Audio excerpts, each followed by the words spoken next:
Ever find yourself staring at a PTE reading question and have no idea where to start? I'm here with strategies to help you tackle even the trickiest questions effortlessly. Be honest, how often do you find yourself staring at PTE reading questions, thinking, why can't I figure this out? If that sounds familiar, don't worry, it's not just you. But here's the exciting part. This is the second video in our 30-day challenge series with PTE Magic on how to help you study PTE in just minutes each day and get you closer to your target score. If you watched my first video, you will know that the number one mistake that holding you back from getting your target score is overthinking.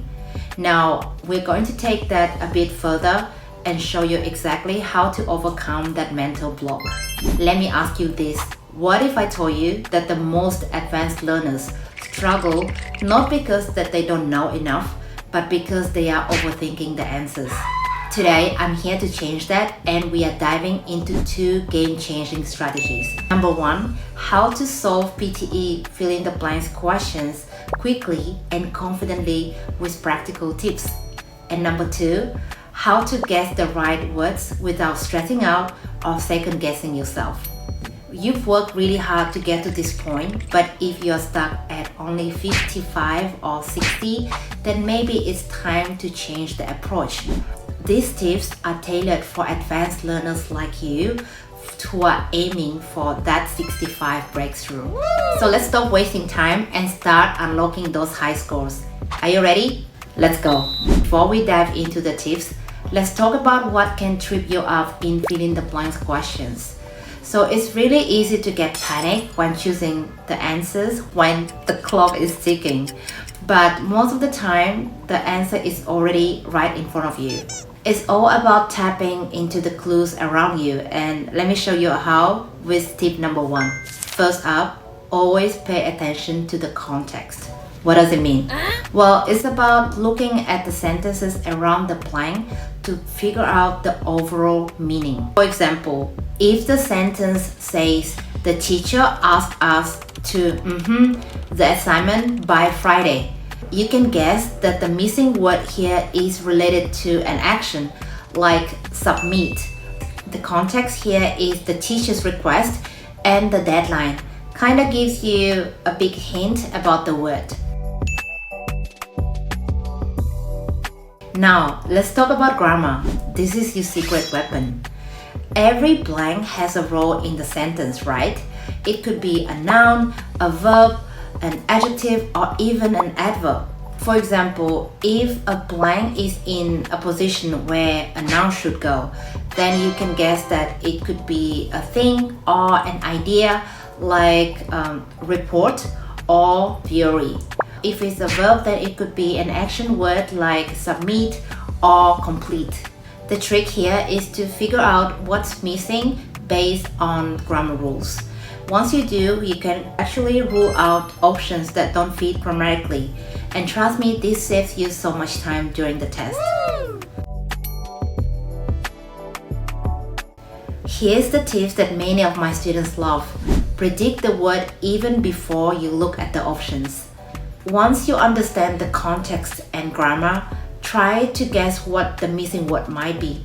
For example, in the sentence that I gave you, the teacher asked us to the assignment by Friday. You might think of the words like submit or finish. Then, when you check the options, try to see if there are any that matches with your prediction. This approach keeps you focused and reduces stress when seeing multiple options. Plus, it makes you feel like you are in control of the question, because you are. See, these three tips, understanding the context, paying attention to grammar, and predicting the word, are simple but super effective. But then I was in your shoes before, and I know that the pressure of the test day can make it really hard to think clearly. And that's why in the next part, we're going to have a look at how you can stay calm when guessing the right words. So let's tackle that next. First, let's talk about context clues. Context is your best friend in the fill-in-the-blanks. It's like piecing together a puzzle. The surrounding words, phrases, or even the tone of the paragraph can actually give you a hint about what could be the missing word. For example, take this sentence. The company has made an important in their approach. What do you notice? The phrase important in their approach suggests that the missing word could be a noun, and it's probably a positive change. So words like a shift or advancement can fit perfectly in here. So instead of panicking, try to take a moment to analyze the overall meaning, the context. Trust me, once you practice this, you will see how much easier it gets. Next up, let's use the process of elimination. This is such a lifesaver. Even if you are unsure about the correct word, you can still eliminate the ones that are obviously wrong. For example, let's take a look at this sentence. The project was due to poor planning. The options are delayed or celebrated. But then the context is about poor planning. Then the word celebrated doesn't fit at all, right? That leaves us with the word delayed, and boom, you've got your answer. This doesn't happen overnight, but trust me, regular practice makes a huge difference. I'll start by learning words commonly used in academic and professional context, and you'll be amazed at how useful it could be in the test. A vocabulary app or PTE Magic resources can be extremely helpful.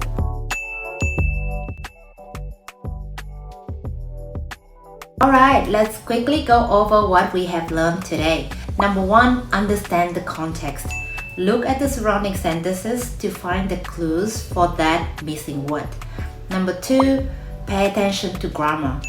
Make sure that the word fits naturally into the sentence. Number 3, predict before looking at the options. This will help you be more in control. Number 4, use contextual clues and eliminate the wrong ones. It's all about simplifying your choices. And number 5, build your vocabulary. The more words you know, the easier it gets. So start reading more materials. If you find these tips helpful, please make sure to like the video, to share it with a friend who might need it, and to subscribe to our channel. And I would also love to hear from you. Please feel free to comment any other tips you have or any questions. And if you are ready to take your speaking to the next level, stay tuned for our upcoming video in the PTE in Minutes series, 30-day challenge, week 1, how to speak naturally in PTE repeat sentence even when you are nervous. We will help you with strategies you need to stay calm and confident during the test. See you there.